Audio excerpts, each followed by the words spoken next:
ಗಾಂಧಾರಿ, ರಾಧಾರಮಣ ಧಾರಾವಾಹಿಗಳಲ್ಲಿ ನಟಿಸಿರೋ ಕಾವ್ಯಗೌಡ ಅವರು ಇತ್ತೀಚೆಗೆ ಬಣ್ಣದ ಲೋಕದಿಂದ ಅಂತರ ಕಾಯ್ದುಕೊಂಡಿದ್ದಾರೆ. ಕೆಲವು ಜಾಹೀರಾತುಗಳಲ್ಲಿ ಮಾತ್ರ ಮಿಂಚುತ್ತಿದ್ದಾರೆ. ಈಗ ಅವರು ಕುಟುಂಬದ ಜೊತೆ ಸಮಯ ಕಳೆಯುತ್ತಿದ್ದಾರೆ. ಹೀಗಿರುವಾಗಲೇ ಕಾವ್ಯಗೌಡ ಪತಿ ಸೋಮಶೇಖರ್ ಮೇಲೆ ಹಲ್ಲೆ ನಡೆದಿದೆ. ನಟಿ ಕಾವ್ಯಗೌಡ ಗಳಿಸಿರುವ ಜನಪ್ರಿಯತೆಯನ್ನ ಸಹಿಸದೆ ಈ ಹಲ್ಲೆ ಮಾಡಲಾಗಿದೆ ಎಂದು ಆರೋಪ ಮಾಡಲಾಗಿದೆ. ನಟಿ ಕಾವ್ಯಗೌಡ ಅವರು ಕೆಲ ವರ್ಷಗಳ ಹಿಂದೆ ಉದ್ಯಮಿ ಸೋಮಶೇಖರ್ ಅವರನ್ನ ಮದುವೆಯಾಗಿದ್ದಾರೆ. ಸೋಮಶೇಖರ್ ಹಾಗೂ ನಂದೀಶ್ ಸಹೋದರರಾಗಿದ್ದಾರೆ. ಇನ್ನು ಸೋಮಶೇಖರ್ ಕಾವ್ಯ ದಂಪತಿ ಮತ್ತು ನಂದೀಶ್ ಪ್ರೇಮ ದಂಪತಿ ಒಂದೇ ಮನೆಯಲ್ಲಿ ವಾಸ ಮಾಡ್ತಿದ್ರು.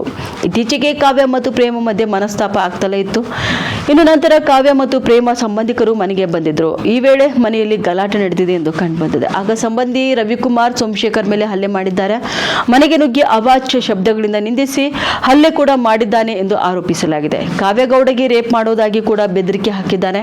ಇನ್ನು ಕಾವ್ಯ ಮೇಲೂ ಹಲ್ಲೆ ಮಾಡಲಾಗಿದೆ. ಸೋಮಶೇಖರ್ ಅವರನ್ನ ಸದ್ಯ ಖಾಸಗಿ ಆಸ್ಪತ್ರೆಯಲ್ಲಿ ದಾಖಲಿಸಿ ಚಿಕಿತ್ಸೆ ಕೂಡ ನೀಡಲಾಗ್ತಿದೆ. ಕಾವ್ಯ ಅಕ್ಕ ಭವ್ಯಗೌಡ ಅವರು ಪ್ರೇಮ್, ನಂದೀಶ್, ಪ್ರಿಯಾ, ರವಿಕುಮಾರ್ ವಿರುದ್ಧ ರಾಮಮೂರ್ತಿ ನಗರ ಠಾಣೆಯಲ್ಲಿ ಇದರ ಬಗ್ಗೆ ದೂರನ್ನ ದಾಖಲಿಸಿದ್ದಾರೆ. ಉತ್ತರ ಕರ್ನಾಟಕ ನ್ಯೂಸ್, ಇದು ಕನ್ನಡದ ಉಸಿರು.